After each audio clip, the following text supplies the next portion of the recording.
Hi there, my name's Charles and welcome to the next episode of my photography vlog. Today I've travelled to Howe Park Woods in Milton Keynes, and this is an area of ancient woodland that was recorded in the Domesday Book, so it's quite an interesting piece of woodland. It's quite small, but there's some really sort of nice little areas in here. Today I'm not looking to photograph the bigger scene, I'm looking into the smaller details. What I'm going to be doing is testing out some screw-in close-up filters that fit my Nikon Z6 camera.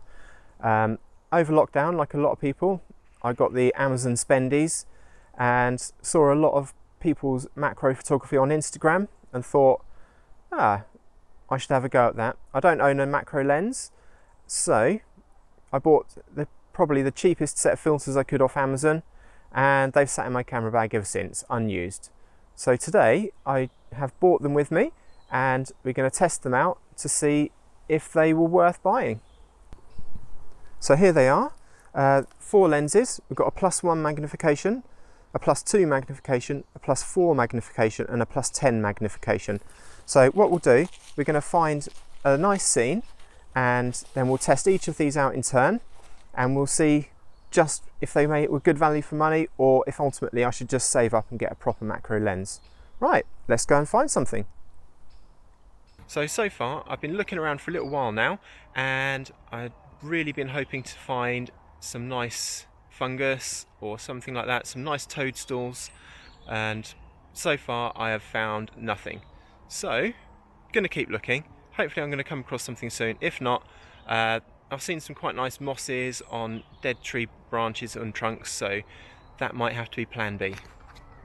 Okay, so just 2 minutes ago I said I was struggling to find anything, and then I came across a lovely little outcrop of little tiny mushrooms.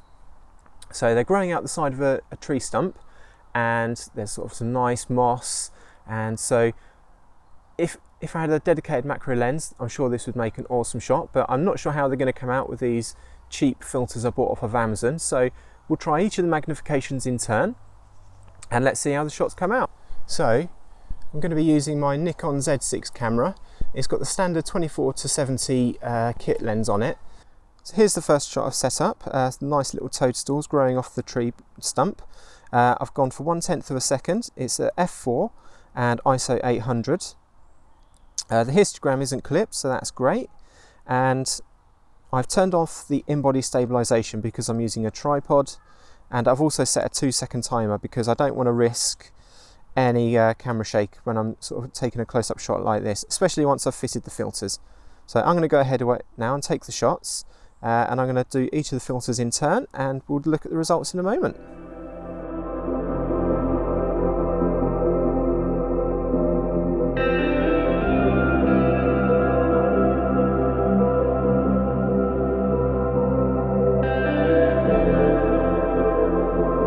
So I've tested +1 and +2 filters so far, and I've noticed there's a definite softening of the image. So I'm going to try and do a bit of focus stacking, see if it will help improve the detail that I'm getting from the image.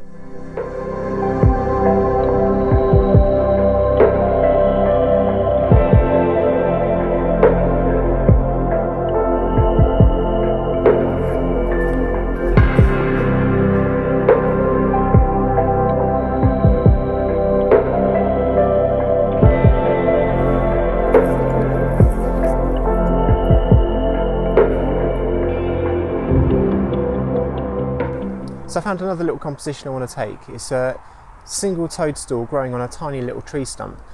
So this is sort of perfect opportunity to test out how these screw-on close-up filters are going to perform. So I'm just going to set up my stuff now and then I will run you through the settings I'm using for this one. So I don't know if you can see, but I've had to set my tripod upside down just so I can get the right kind of angle on this shot. But again, going with f4, we're on about 1/40th of a second exposure time, and ISO 800 again. I have to be careful here because the light keeps coming through, and it's hard to get a really decent exposure.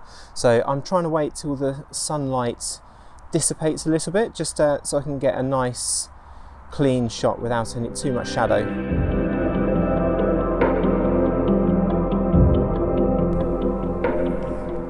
So I've put on my +1 filter, and I've also got my shutter release cable on here because I'm causing quite a lot of shake and it's quite hard to get to the screen and any of the buttons. So putting the shutter release cable on just helps me compose my shot a bit better and reduce any chance of camera shake.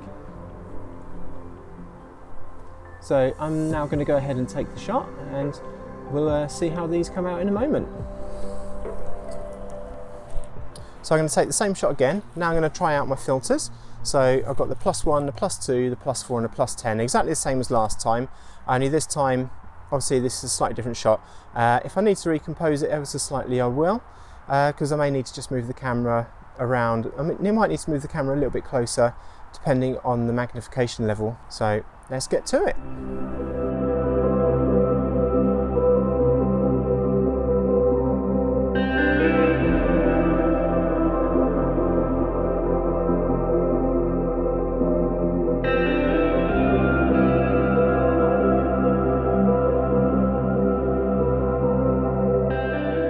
So the big question is, would I recommend these to anyone?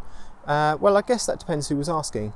If it was a hobbyist just looking to dabble in a bit of macro photography, then I think these are a great way just to test the waters and see if it's something that you would like to do more of.